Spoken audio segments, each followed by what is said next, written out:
10টি কারণে তারা হাদিস না নেওয়া চিন্তা ভাবনা করেছে, আকীদার হাদিস নিবে না। কয়টা কারণ? 10টা কারণ। নাম দিয়েছে আদিল্লা লফজিয়া, শব্দগত দলিল। শব্দগত দলিল তারা নিবে না। বলেন কোথায় পাইছেন?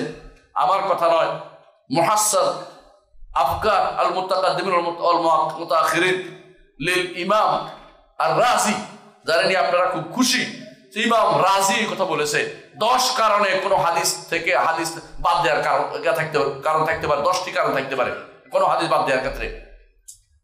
যখন দেখবেন এই হাদিসটি সরাসরি আল্লাহর গুণ সাব্যস্ত করছে, আল্লাহর নাম সাব্যস্ত করছে, অথবা আল্লাহ তাআলার কোনো ফেল সাব্যস্ত করছে, সিফাত ফেলিয়ে সাব্যস্ত করছে, রাজি এবং তার অনুসারে দাঁড়িয়ে যাবে, 10টি কারণে হাদিসটি নেওয়া যাবে না।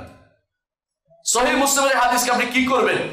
যেখানে বলা হয়েছে রাসূলুল্লাহ সাল্লাল্লাহু আলাইহি ওয়াসাল্লাম বলেছেন আইনাল্লাহ, জিজ্ঞাসা করেছে আইনাল্লাহ, আল্লাহ কোথায়? তখন এই অনারব দাসী জিজ্ঞাসা করেছে আল্লাহ উপরে। রাসূল কেন অনারব দাসীকে জিজ্ঞাসা করেছে আপনি কি জানেন সেটা? আরবদের মাঝে আল্লাহ সম্পর্কে, আল্লাহ যে আরশের উপর, এটা কেউ কোনো অস্বীকার করতো না। আরবরা এত নিকৃষ্ট আকীদায় বিশ্বাসী ছিল না, তাদের মধ্যে দর্শন শাস্ত্র ছিল না। দর্শন শাস্ত্র অনারবদের মধ্যে চর্চা হতো। এই জন্য অনারবদের মধ্যে এই সমস্যা থাকতে পারে। আমার নবী তিনি হাকিম ছিলেন, বুঝতেন যে কার মধ্যে কি সমস্যা, সেই হিসাবে তিনি জিজ্ঞাসা করেছেন আইনাল্লাহ। যখন বলছেন উপরে, বলেছেন ফিস সামা, উপরে, এবং আমি কে, বলছেন আনতা রাসূলুল্লাহ, বলছে আতিকহা ফাইন্নাহা মুমিনা, স্বাধীন করে দাও, সে তো ঈমানদার। এই হাদিস গলার কাটা হয়েছে কার?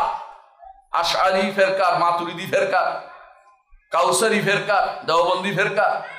এই হাদিস তারা আজ পর্যন্ত নিতে পারে না। আপনাদের আশেপাশে প্রত্যেকটি মসজিদে জিজ্ঞাসা করবেন, হুজুর এই আকীদা গ্রহণ করতে রাজি হয় না কেন? হুজুরের হাদিসের বিরুদ্ধে ওরা সন্দেহ অনেক। হুজুরে বলবে যে তুমি কি সাক্ষ্য দাও যে আল্লাহ ছাড়া কোনো ইলাহ নেই, এটা জিজ্ঞাসা করেছে, ওইটা জিজ্ঞাসা করে না, অস্বীকার করবে।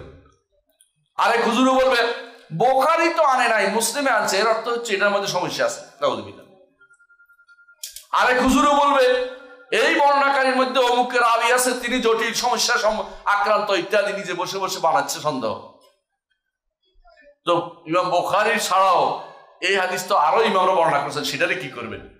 শুধু একটা হাদিস নয়, হাজার বর্ণনা, হাজার রিওয়ায়াতে দ্বারা সাব্যস্ত হয়েছে রব্বুল আলামিন হচ্ছেন আরশের উপরে, কিন্তু তারা নিবে না কেন?